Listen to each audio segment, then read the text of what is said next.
McGinnis, Mr. Cook, Mr. McCauley, Here. Mr. Romanowitz, Mr. Pacifico, Mr. Pappas. All right, so I have no agenda in front of me, so I will assume we're going to go right to this presentation by your team, Brad. Absolutely. So thank you very much for the time this evening. Susan's going to be kind of driving the bus this morning or this evening. And as promised, we were kind of moving through incrementally through the budgetary process. And tonight, as Susan will present, we're going to take a more specific look. We've kind of generally talked about, where we've been historically, where we've been with ESSER, and kind of with ESSER expiring, what that looks like moving forward in terms of really that federal grant money, that significant federal grant money going away, and how we're looking at addressing our needs and concerns from a budgetary standpoint moving forward. So with that, I will turn things over to Susan. And if at any point, questions, concerns, wants expanded information, just jump in and we'll go from there. Thank you. Susan? So tonight's agenda, we're going to focus on primarily instructional expenses, and within that category, salaries and benefits and special education costs. Then we'll move on to tax assessment and the history there, where the Act 1 index is, and then some of the cost savings efficiencies that we've started to identify in-house. And then we're going to ask for your input between this board meeting and the next. If you have any great ideas or things that you would like us to explore for cost savings, we're going to do that. You'll see on the screen here too that I've included throughout this presentation some pictures of our kids. I was able to attend a meeting at the IU8 this past week where they talked about what you do. So I'm an accountant. I play with numbers. I know that's a really crazy thing to a lot of people, but I kind of love it. But then they kind of were opening my eyes about why I do that. So I don't have the skill set to teach like a lot of the people that are employees for the district, but I really think that supporting kids is important. So I put the pictures of our kids front and forward in this presentation to help remind myself that I'm doing this, because I think it's important to educate our kids. So as you see that throughout this presentation, that's for my benefit. So if you indulge me looking at those kids, I appreciate that. So I broke down, this graph shows our spending in the last budget cycle or in the last fiscal year. The accounting system for education and nonprofit organizations is broken into functions and objects. So this shows the functions. So the 1,000 functions are instructional costs. The 2,000 functions are support services. And that includes transportation, guidance services, administrative salaries, safety and security things, building maintenance. The 3,000s are athletics and student activities. The 4,000s are construction, and primarily in our budget last year, that was the window replacement projects. And the 5,000s are debt service. And as you can see, 60% of our expenditures are related to instructional costs, as they should be. We're in the business to teach kids, so 60% of our budget is geared towards those. And then another 30% is the services that go to support that instruction. So we're going to dive into that top level line tonight, the instructional services, and look at two key components there. The first one, and this is those instructional services broken down by object. So that's the subclass within instruction that says, all right, you spent $73,000 on instruction. What was it made up of? You can see here that 82% of that money was for salaries and benefits. So that's specifically for salaries and benefits for our instructional staff. 1.3 million of that was for professional services. The bulk of that is substitute teachers. So those, when our teachers are absent or we don't have enough staff, those are the subs that come in and fill those positions. 484,000 is property and casualty and capital expenditures. So that's maintenance agreements, support services. So that's our cyber filtering expenditures, those kind of things that support education. And then the last, that 7.6 million number there for tuition and outside services, that's the cost that we incur for outside placements and our support of cyber charter schools. So that's also a significant number. So because salaries and benefits are the biggest portion of this instructional expense, I wanted to kind of look at those a little bit more in depth. So again, there's our kids. So our salaries and benefits from 2017 through 2023 have increased about 8%. So over that period of time, that's relatively flat compared to the inflationary factors over that time frame. Average inflation every year is at 3.8%. So that's cumulative nationwide inflation of about 14%. So the fact that we've been able to keep our salaries and our salaries at an 8% increase is a good thing. We've been able to achieve some attritional savings over that period of time, and make the most of the staff that we have. The benefits are the other thing that's in this category. So we've seen a 9% increase in benefits over this period of time. You'll see that it even decreased over the last year. Over the last 3 or 4 years, we have restructured our health insurance plan, which is a primary driver of this expense. In fact, it's almost, it's a significant portion of this. About $9 to $10 million a year is just our medical expenses for our staff. So by restructuring some of our health insurance, we've been able to decrease actually some of the benefit costs that the district is incurring. Hey, Susan, how much of, what's the percentage of the pension is a part of Thank that? you for that. Are we getting, the point I'd like to make is, and there's some guys here who own businesses, is I've never seen a business where benefits were 30% Well, or the of PSERS rate, salary, right? yeah, the PSERS rate this year is 39.99%. 34? Oh, 34.9. So what is it? It's 60 some percent here, right? That's the total, our total benefit expense. We'll go back 2 slides. The total benefits is that $22 million number. So of that $22 million number, retirement is 18 million of it. So out of the benefits expense, the majority of that is retirement. So it is what it is. There's nothing you can do, but no other business could survive operating in this manner. Yeah, and you'll see here, we do get reimbursed from the state a percentage of that retirement, but the gap is growing instead of shrinking. So the percent that we have to pay on every dollar of wages increases. There was a slight decrease in it this year, but the reimbursement that we're getting is not at the same level as the increase. So you'll see that our shortfall on the bottom line there continues to grow year over year. In 2017, we had a $5.3 million shortfall. That number is now up to $6.1 million. So if you're talking to your representatives, we really need some help with that.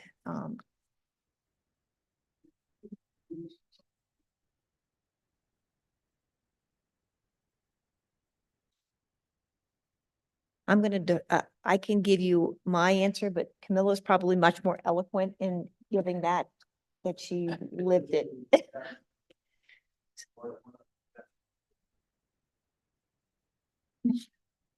When I first started 25 years ago, the retirement rate, the employment percentage was 3%. And within a couple of years, they dropped it to almost nothing. And then in 2008, and we had some graphs from some previous presentations that we can show next month that show that downward trend, and then how it crept up, and how it escalated up. Shouldn't say crept.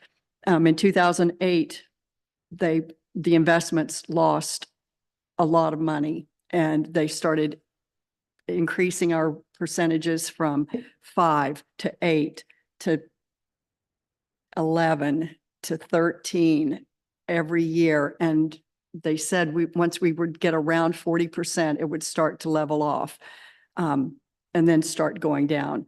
But we've been around 33, 34% for the last couple of years. But part of it has to do with the baby boomers and a lot of them retiring, and it was a defined benefit, which you in business know that's a very expensive retirement. So they revamped the retirement system, I believe 3 years ago, where every new hire now is in a defined contribution.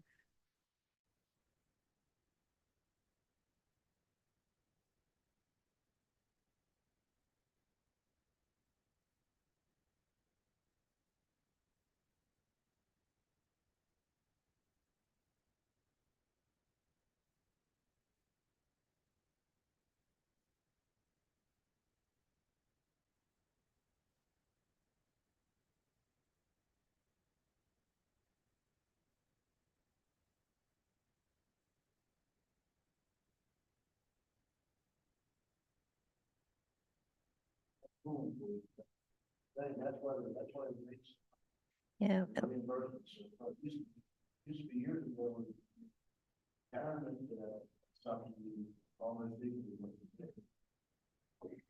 Well, and for the good or the bad of it, depends on what the market response is.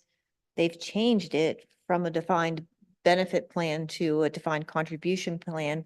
So the newer employees that are coming in are more dependent on the market and the ebbs and flows of the market versus the defined benefit plan that a lot of our seniored and more tenured teachers are experiencing.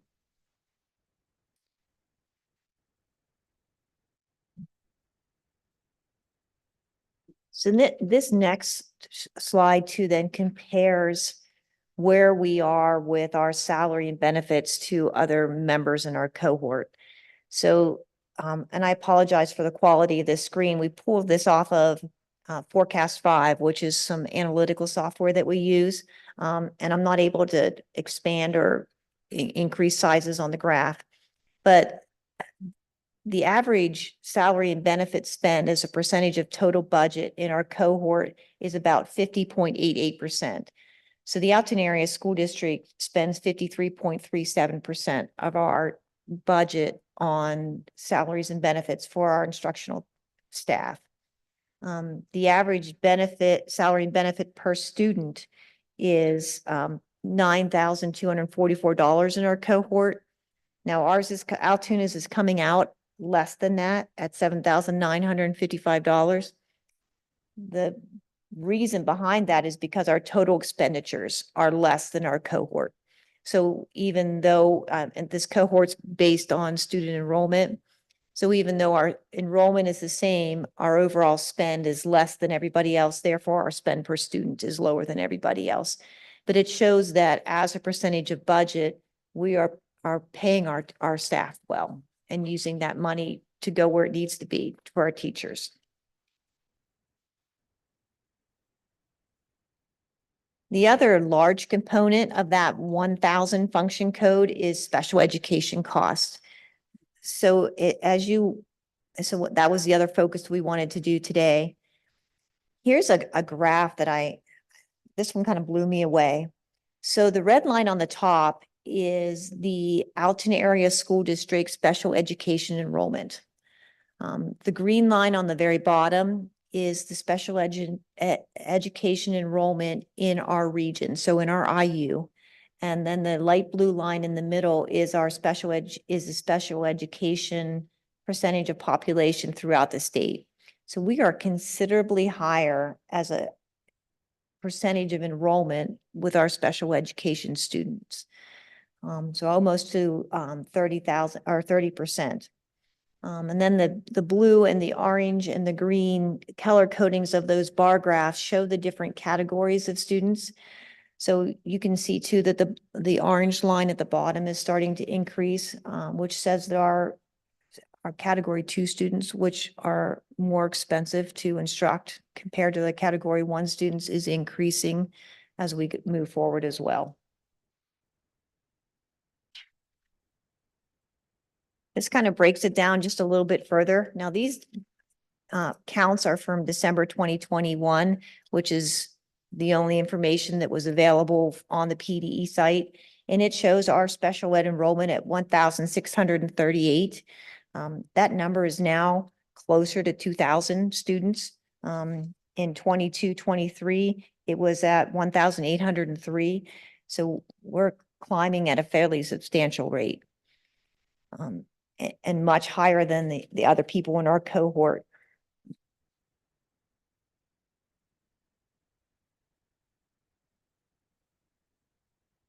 Sure, I can comment to that. So we've actually been having that very conversation recently. We've been looking at the percentage of our referrals and the number of increases that we've had, especially in a couple of different identification areas, other health impairment specifically being one of them, and questioning whether are we internally, are we over-identifying students? And the resounding answer is that no, we're going through the process that we would for any student who's being evaluated and or reevaluated for special education.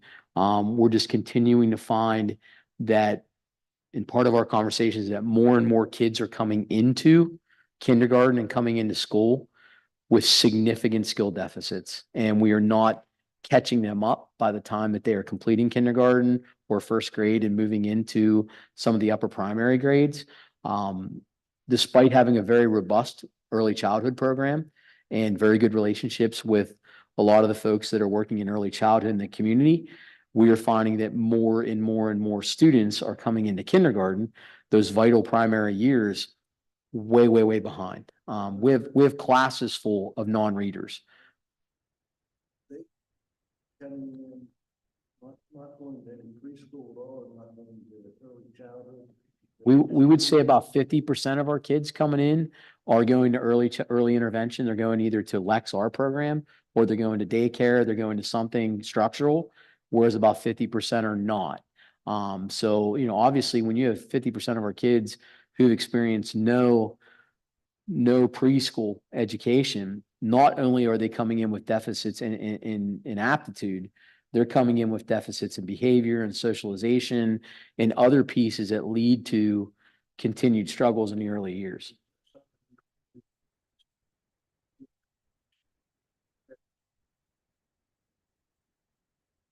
So, we're offering already free, it's with transportation, not only the Learning Express program, but we have multiple partnerships with Blair County Head Start, with other local private daycares that are also running programming. I think a lot of times maybe parents that aren't as educated don't value early childhood education as much or don't see the value in it, and they're wanting to keep their kids at home. And maybe they're not reading to them as much as they need to, or giving them some of those early childhood experiences that really get a kid a good start prior to starting school. But it's definitely something that we're working on, and we're looking at what are some other ways that we can get our birth to threes and threes to fives in a better place, so that when we're receiving them, they're not coming in at ground zero, that they've been read to, that they've started their sounds, that they've started some of that phonetic awareness, some of the pieces that the science of reading is teaching us about, and getting that at an earlier experience. Because when we're getting, literally, we have buildings with 2 kindergarten classes that there's not a developed reader at all, like not one. This would seem to me that it's something that's ripe for some study, like some discipline. I mean, I'm not saying the school district, but some academic institution or somebody doing some kind of internship. I mean, we see people doing studies all the time that we have to approve. I mean, I'd love to know why here. I mean, I have my own guesses, but it'd be really helpful if we could find a way to, interview a reasonable sample of these people whose children fall into these categories, and see, design the survey to see how we got to here. Well, one thing that I will say that I've seen the district do significant improvements with, when I first started teaching kindergarten, there was very little done to get kids registered to do things early on. And the district has made tremendous improvements on, early, like right now is kindergarten registration time. So I think most kindergarten teachers would testify to the fact that they greatly appreciate the strides we've made in that, because it has helped at the kindergarten level. I'm certain of it. So I do appreciate what the district has been kind of doing in that. So if you are watching and you have a kindergarten student next year, register them, because it will help them come time for, school to start next year, and to And definitely make that- sure they check into Learning Express.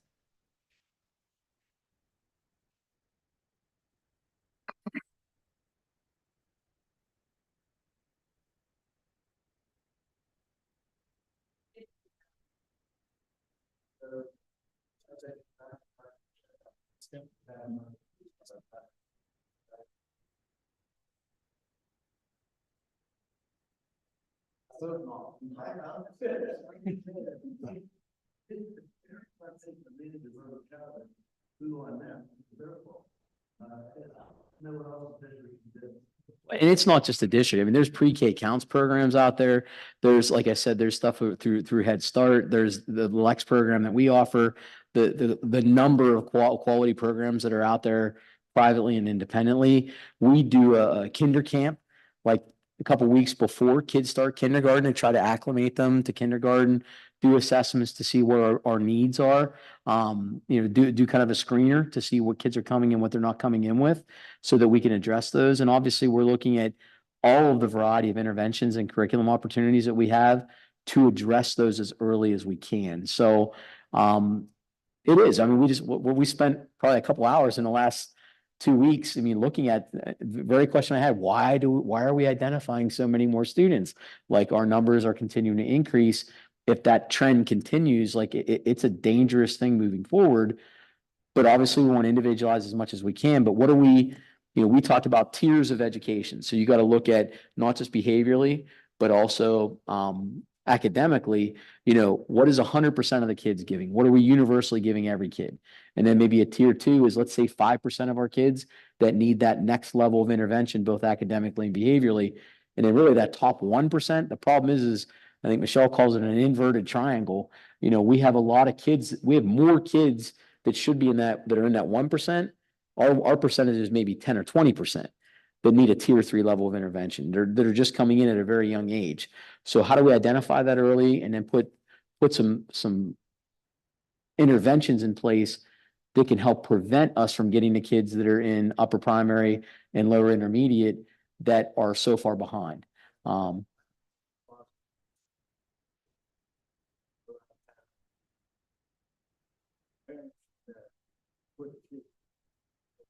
Mhm. Mhm.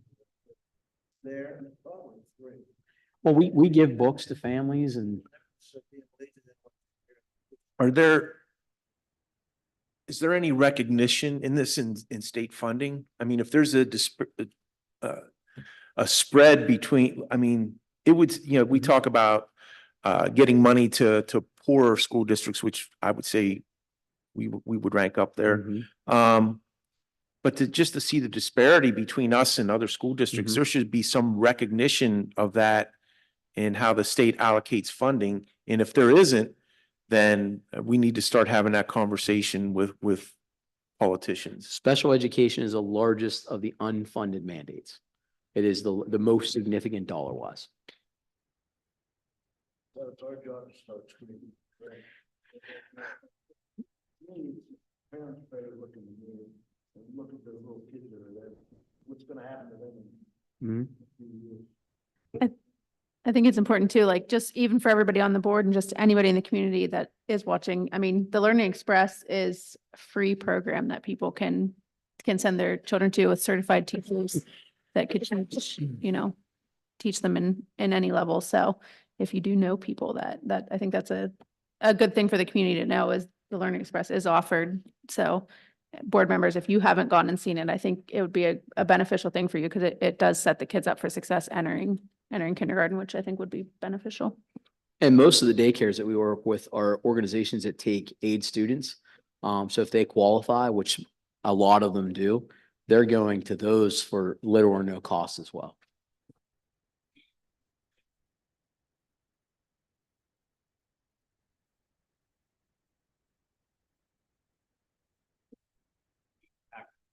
So we right now have about 300 at Lex. Now that's three, fours and fives. When you tie in all of the other private, and other programs through Head Start or, some of the other programs that are out there, I think there's more than enough need. Now, a lot of them are full. I mean, there are some of the privates that they're waitlisted. If you don't have them on a wait list when they're born, like you're not getting in.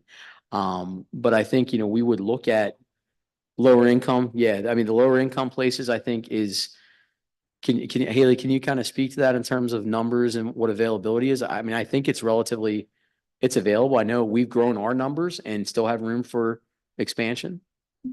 Yeah, I mean, certainly if everybody enrolled, we would have to look at expansion. I mean, we would never be able to enroll everyone with only the staff that we have. That's a good problem to have, right? That when you look at that, there would be a benefit to some of that increase. The numbers that Brad referenced also, our Learning Express staff go out to local providers. So whenever there is a provider, any of our local providers where a child is needing services for special education, our staff from Learning Express go out to those environments and provide special education services. So we do try to partner. I can tell you many of our local providers, they just provided us with lists of students that will be registering for kindergarten. So they're very cooperative in helping us to get those students registered early. But I think the big piece when we're looking at this, the more we can get children to have early intervention, whether that be just through receiving regular education, early childhood, or special education services early on, there's a benefit to children, whether it be just the language, the exposure to literacy, all those early literacy skills. And I know as a parent, it's very difficult to decide, do I want to send my child to a provider or do I want to keep them at home? But even our library, even the programs that are happening out there give parents a good opportunity to get that early exposure. And it is a benefit for kids later on.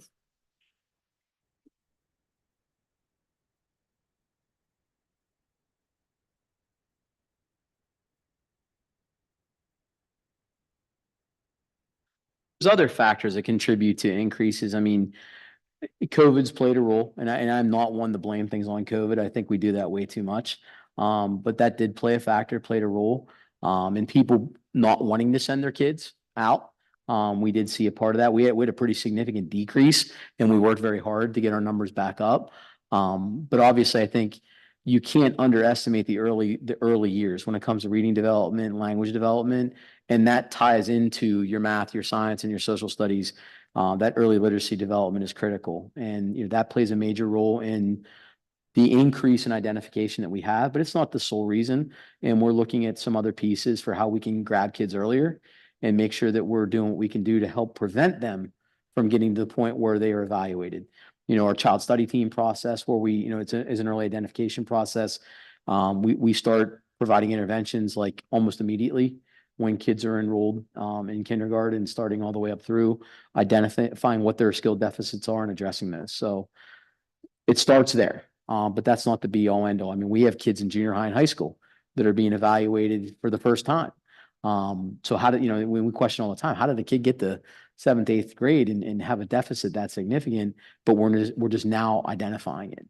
So there's a lot that goes on. Referrals are up from all levels, whether it be teachers, parents,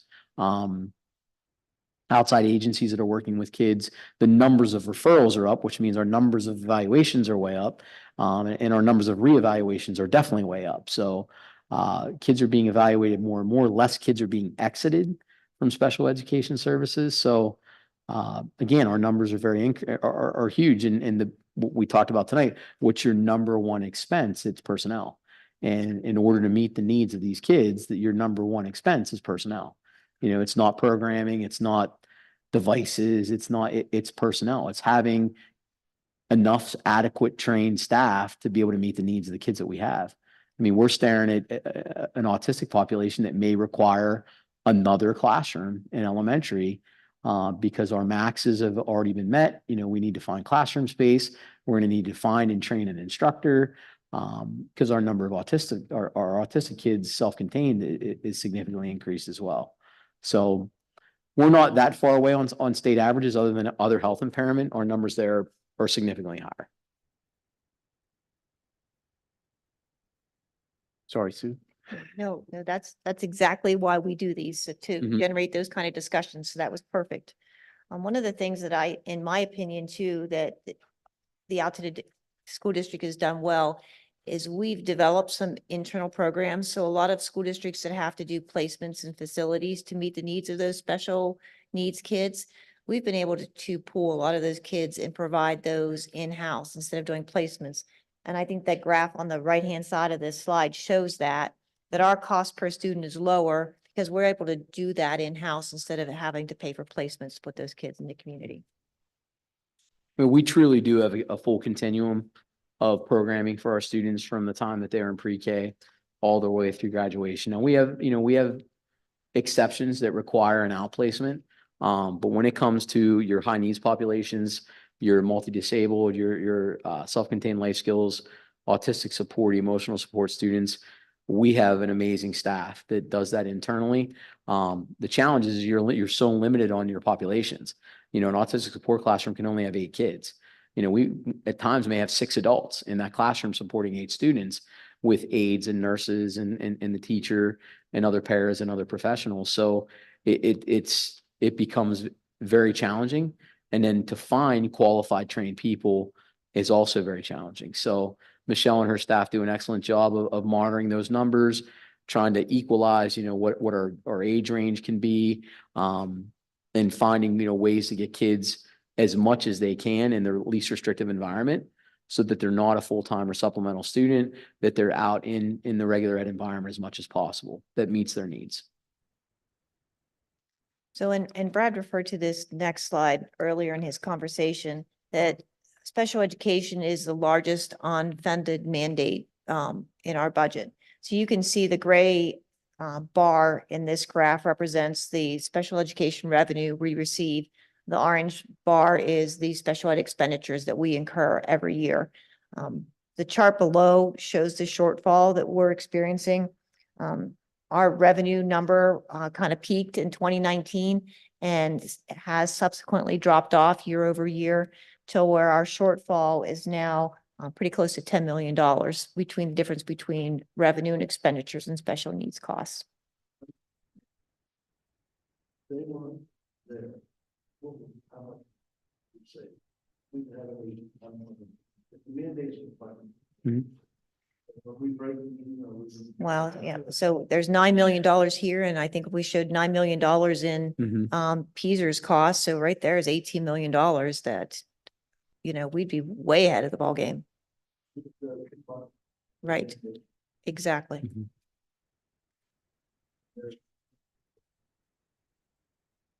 Even if we cut that in half, Cutting it in half, though, would reduce our structural deficit. We wouldn't have a deficit.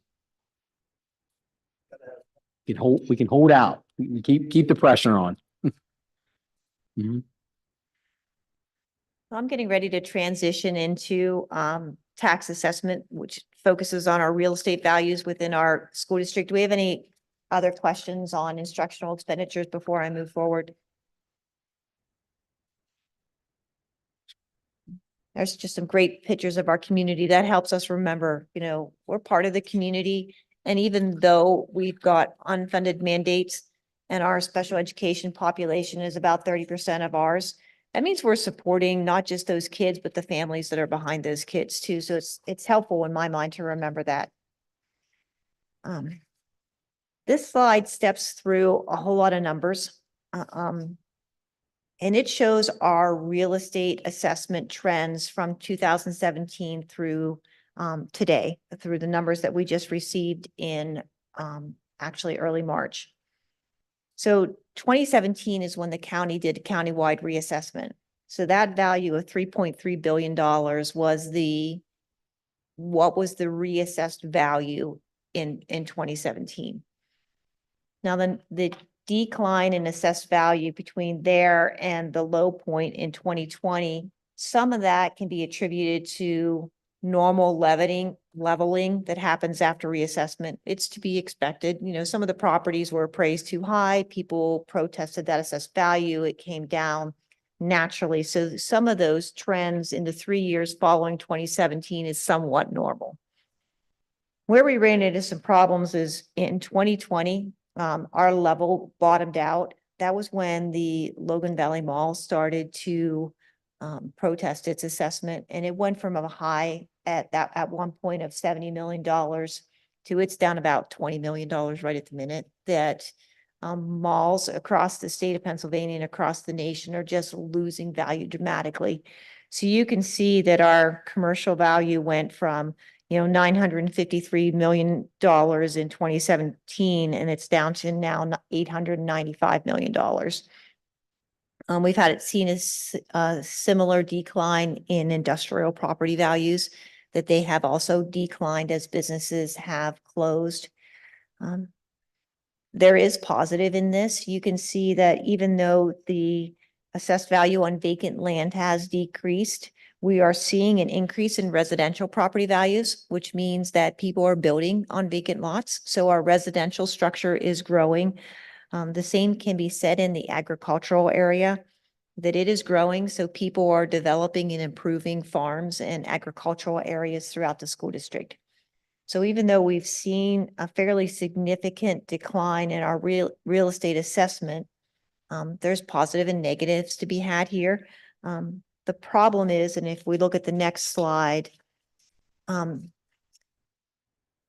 it takes a hit on our real estate taxes and what we're able to collect. As we said before, the only revenue that we can generate internally is real estate taxes and taxes on the community, unfortunately. So the data in the left square shows what our actual tax bills have been, what our tax increases have been since 2017 through, and I've italicized that last line. The Act 1 index this year is 7.7%, and I just used that to throw a number in here. You can see in 2020 and 2021, we chose not to do a tax increase, and we actually lost tax revenue during those couple years because of the decrease in the assessed value of real estate. So not taking advantage of that Act 1 index and making adjustments to taxes, the district, we dropped revenue.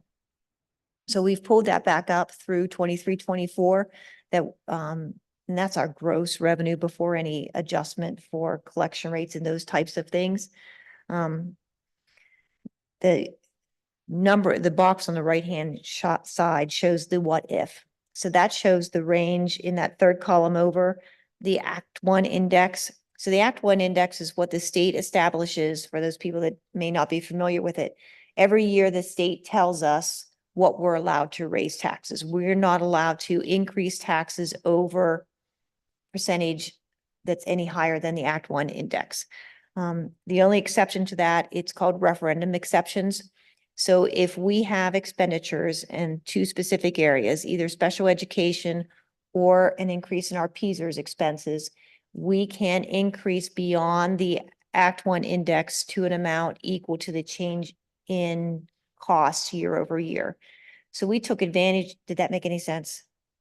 Okay, so in 2018-19, we took advantage of referendum exceptions because our special education costs had increased at a rate that we were allowed to increase taxes beyond the index.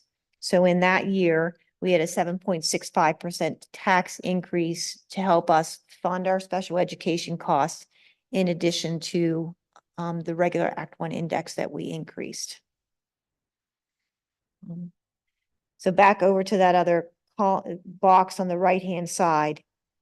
If the district had chosen to increase simply to the index in the last 6 years, our accumulated total revenue in that period of time would have been $174 million compared to the $164 million that we've raised to date. So there was a difference of about $9 million the Act One index is designed to cover inflationary costs that are incurred by the district. So we'll talk on the next page. Even though we are really trying hard to contain costs, there are so many things that we can't control. The increase in supplies, the increase in utility costs, salaries, wages, those types of things. We do our best to cut those expenses. We wouldn't have any control over them. So the next slide, and Brad, feel free to jump in Sure. wherever you'd like. I'll jump in just to kind of talk about, so what our conversations have been. So every year when we go through the process, we are looking to maximize efficiencies and look at how can we stretch our dollar the furthest. So one of the first things that we look at are attritional savings. We are currently in the process of retirements, and those types of things are coming in. And, we will realize with retirements, a reduction in overall salary and bennies for personnel that we would then hire in replace of. Throughout that process, as we look at the educational needs of our students, and if there are ways that we can look at attritional savings or repurposing positions, we do that. So for example, we are looking at a number of retirements this year where we are going to replace with lower salaried employees who are serving essential roles in the areas of mental health, primarily social work and counseling, that have been grant funded for a period of time. And had we not had this attritional opportunity to repurpose positions, we would have essentially lost those services that students have come to need at a very high level. So every position that comes in, we will look at, is this a position we can look at another need within the school district? Or is this a position that we can consider attritional savings for? Again, we don't like to cut, but if there are opportunities to realize efficiencies, we will do that. So you're naturally going to get through the retirement process, a savings in hiring newer employees. But obviously, we also look at, are all positions that are retiring essential to the programming and the needs of our students and our staff? So we're in that process right now. All of our instructional staff, to take advantage of their severance pay, have to give us a notice of retirement by April 1st. So we're in the process really of two things right now. We're looking at student scheduling and course requests to identify how many sections of teachers I need at every level, how many grade levels of kindergartens, first, seconds, thirds that we need at every building to make sure that we are adequately staffed. But do we have positions that we can maybe repurpose to cover a need area that may have been grant funded that's expiring, or some other purpose, or do we need to, can we put that position in reserve to use at maybe a time where we get a boom, where we get a huge kindergarten class comes in, where we need to add a kindergarten, or we have to add an autistic support classroom where I need a special ed teacher, to where we're not just adding. We are looking at repurposing positions that we already have. Restructuring our internal programming. So one of our biggest costs, and it's also, it's ironic, it's also one of our biggest cost savings, is our internal cyber academy. Our internal cyber academy saves us probably 60 to 70%. If you assume that every one of those kids, we're going to get a cyber education somewhere, by educating them internally, we're doing so at a third to a quarter of the cost that it would be if we were paying for them to go to an outside public cyber charter. So that programming and the efficiencies that they utilize there, it really goes a long way in saving us a ton of money. Plus our staff, Mr. McGinnis and his staff, are constantly working at recapturing those students that are at outside cyber charters if they're not being successful, or just that we can use our programming that we feel is going to be more beneficial to them in the long run anyway. So that's a huge challenge. We have 250 to 300 kids at any given time that we're educating in outside cyber charters. If we can, every one of those kids that we can recapture represents financially anywhere from $10,000 to $25,000 in money that we no longer have to pay out. So that is an opportunity for reduction of expenditures at a pretty significant level, as opposed to cutting the amount of money that we're spending on costs at the elementary schools, which are already spending at pre-2017 levels. So when we just went through our budget cycle with all of our principals and all of our administrators, we went back and looked historically. Their budgets are currently less with inflation and everything, their building budgets are less than they were 7, 8 years ago. And that's across the board. So we've done a really good job of maintaining expenditures at that level, but not shortcutting our staff and or our students from opportunities or programming. So that's something that we will continue to look at, specifically our internal cyber academy. We are looking at, it operates at about $1.5 million a year to educate 500 to 600 students in our cyber academy. We are looking at scheduling and other efficiencies, but we're going to try to reduce that number by half. And you can do the math. I mean, that's a pretty significant savings. That's $750,000 if we can find a way to do things creatively, but also to the benefit of our students. So we have some ideas on how we're doing that. Once we get our scheduling numbers finalized, we'll be able to look at specifically how much can we do right now and how much can we do moving forward. We are looking at things where maybe it makes more financial sense to have another full-time health and phys ed cyber teacher than having 4 or 5 people work hourly, throughout the school year. And because every kid needs health and phys ed. So if you have 500, 600 kids, if you can do that with one staff member, as opposed to chunking that hourly amongst a whole bunch of staff members, it might make more fiscal sense and it might be a better program moving forward. So we're looking at how can we continue to keep that as a viable, productive program, but also how can we find efficiencies in how we finance that. Reduction in healthcare expenditures, just some things off the top. I mean, we've looked at the administration costs that we're paying for a lot of our healthcare that we're currently utilizing. And we feel like that we can find some significant savings per employee. We're paying quite a bit in administrative costs per employee for some features of our healthcare provisions that we feel like are not being utilized very heavily, that we could realize some significant savings with making some modifications there. Also, reduction to the secondary building budgets. That's a total of about $500,000. We put another hard cut at 10% to our secondary budgets outside of our alternative ed programming, because we actually increased their budget a little bit because they have some needs from a physical plant standpoint and also from a programmatic standpoint. But that will realize it's a savings, and I know it's minimal, but between $50,000 and $70,000 just off the top on expenses to run our secondary programming. Competitive grant applications. So we are in the process right now of putting in for hundreds of thousands of dollars of competitive grants that can help fund safety and security, mental health, and some other areas that long-term could really reap us a lot of benefits. I know we had talked about some capital improvements that we're looking to make. There are some competitive grants out there now that can fully fund, if we're able to secure them, some of our capital projects that fall within those categories. Some of them are very specific, like looking at, potential, asbestos abatement and those kind of things at different properties, that if we were able to secure a significant chunk of those grant fundings, which we'll know May-ish, how much we're going to be in line to get, we should be able to fund a lot of programming outside of local for at least the next 2 years.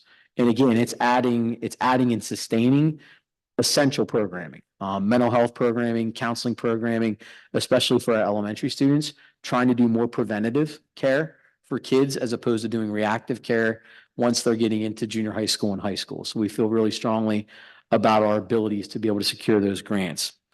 The public school facility improvement grant is a big one. That was one of the ones that we talked about where we could utilize that grant funding for projects that we already kind of have on our radar for capital investments moving forward. And these are big chunks of dollars. These are hundreds of thousands of dollars. These aren't, little amounts. So we're very optimistic and ambitious with trying to secure those dollars moving forward. And negotiated savings to software contracts such as Gaggle. So Bryce and his team have done a phenomenal job of looking at what is the needs of our kids and our staff and our security, and finding solutions that we can take when we may be spending 10 here, 12 here, 20 here, 30 here, and pull that together under one umbrella and save significant money by packaging programming from a software standpoint that we can utilize for safety and security, as well as, some needed upgrades. I mean, our tax office software and hardware, it needs a complete overhaul. So we're in the process of looking at how we can fund that.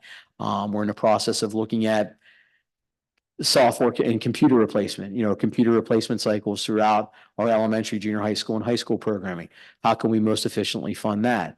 We have, Promethean boards and whiteboards at our elementary school that are failing. They're 5 years beyond life. And what can we do as a replacement cycle to start working in VSonic boards, similar to the ones that you see in the secondary classrooms here, to get that next generation of upgrades available for our students? We talked about some of our replacement cycles. We've talked to our tech support. Can we get another year? Can we get another year out of these devices so that we can delay purchasing of maybe 2 grade levels of iPads and or Chromebooks for another year, so that we can fund some infrastructure improvements? Like Bryce has worked with the E-grants, and some of that to improve all of our wiring and our connectivity and those types of things. Well, we have those projects in place and we want to be able to fund them as less expensively as we can for the district by using E-rate funding and some other pieces, but that's cyclical. So it's at the end of their cycle right now. So we can only spend and rely on that so much. So really what we've done in the process, when we meet with every department, every building, is we're looking at efficiencies. Let's go down through, we talked about those object codes. We look at even further down from that. Go into each line and tell me within each line, we're budgeting 10. How are you going to spend the 10? Can the 10 be 8? And those types of things. So we're doing those meetings now. We'll be completing them within the next couple of weeks and identify efficiencies that we have. But I can promise you, we're looking at every efficiency that we can find, every bargain that we can find, every grant that we can secure, and every efficiency that we can continue to implement where we are not cutting programming, but we are finding efficiencies to do what we're doing more inexpensively. And that being said, looking at local effort as we move forward into developing the budget completely, as you can see from that, those numbers, it just increasing to the index over the past 10 years could have realized this an additional $10 million in revenue. So that's money that's every year then. So what we need to look at is, as we head into years where we're looking at employee negotiations and other things that are going to come up that are big, potentially big ticket items, whether it be capital improvements or whatever it may be, we have to be forward thinking, not just 1 year, but 2, 3, 4, 5, and 10 down the road to look at the solubility of the district moving forward, while also maintaining a consciousness that we don't want to, this impacts community members. The same inflation that's impacting us is impacting them. And we recognize that, fully understand that. It costs a lot more today to live than it did 1, 2, 3 years ago. And, those are all part of our mindfulness that we move into things. But, we also have a responsibility to think long-term in terms of the district and its health moving forward. So that. Sure. Mm-hmm.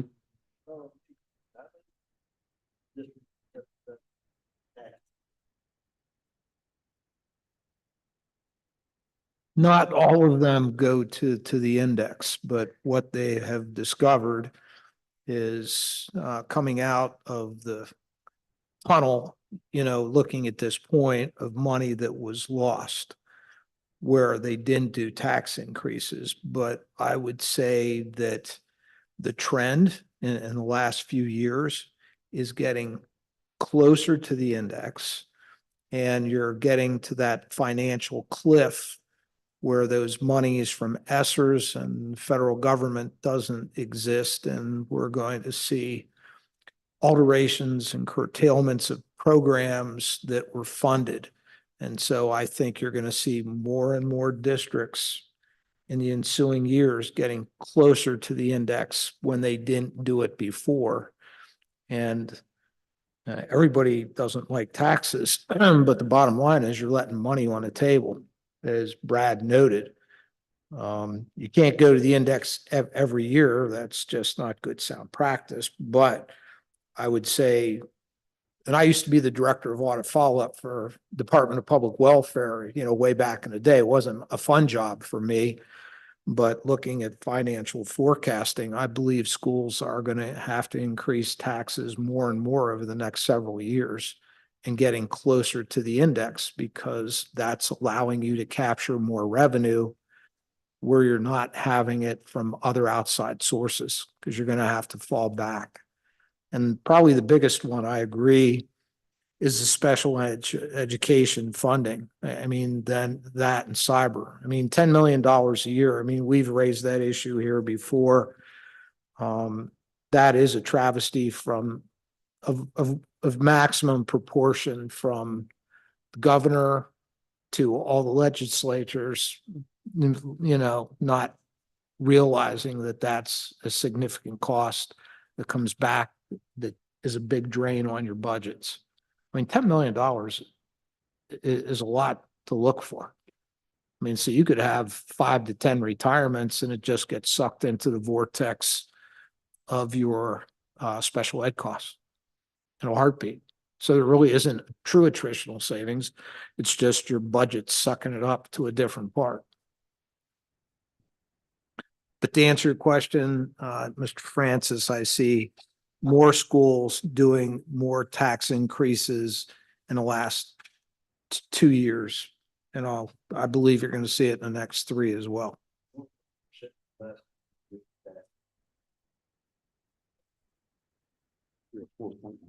Yeah, it's on that slide. So our actual increase is somewhere between 3.7, 4.9% in the last 2 years. Yes. Yes. It is significant.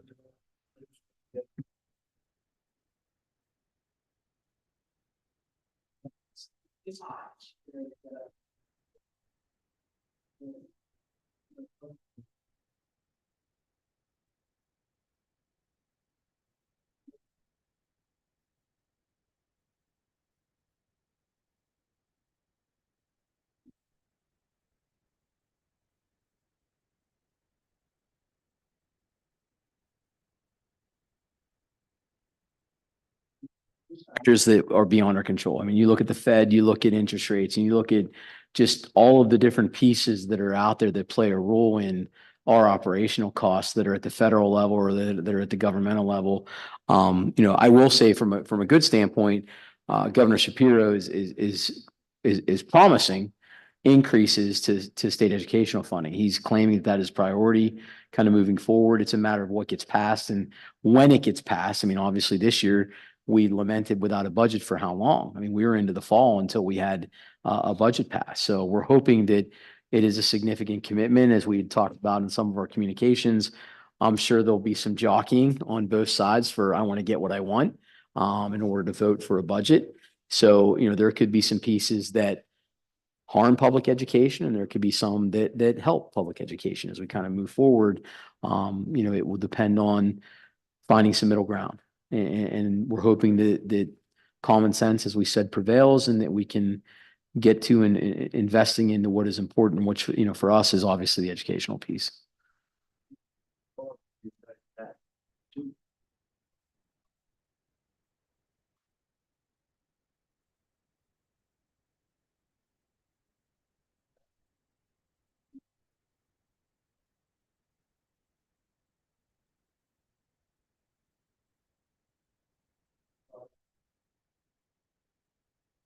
And it's not just the opportunity to attend early child. I think when you think about what your role has been as a grandparent, as a parent with your children when they were 2 to 5, it's reading to your kids. It's a lot of things that is good parenting, that we need to partner with our parents on, really doing their part in building that partnership in when kids are really little, and helping develop those early literacy skills in the home, and then giving them the opportunity to do it in an early childhood program, and then turning them over to us, and then following through once they're in kindergarten and moving forward, because it doesn't stop there. The importance of, being a part of your child's education is paramount, especially when those kids are developing and they're little. That's something that as a community, we need to embrace, that it's everyone's responsibility to help develop our young people, especially when they're at the tender ages, 4 to 6, 4 to 7, the K-1-2s.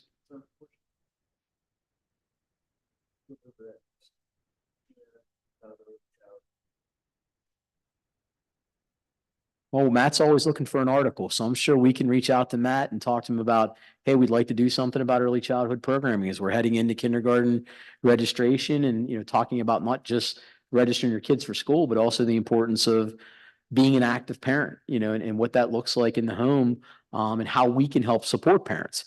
I said, we talked about, providing books and opportunities in our buildings, the family engagement nights, those types of things. But what can we do, from a community outreach standpoint to help assist parents that maybe struggle or don't? They're young parents, maybe they're working 2 jobs, they're relying on siblings to help take care of little ones.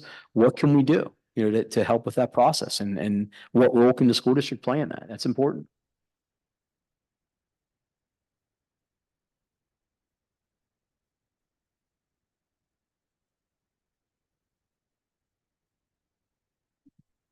Okay, does anybody have any further questions for Susan or anybody else, or would anybody like to entertain any further discussion? All right, I will entertain a motion to adjourn this meeting. Second? All in favor? Opposed?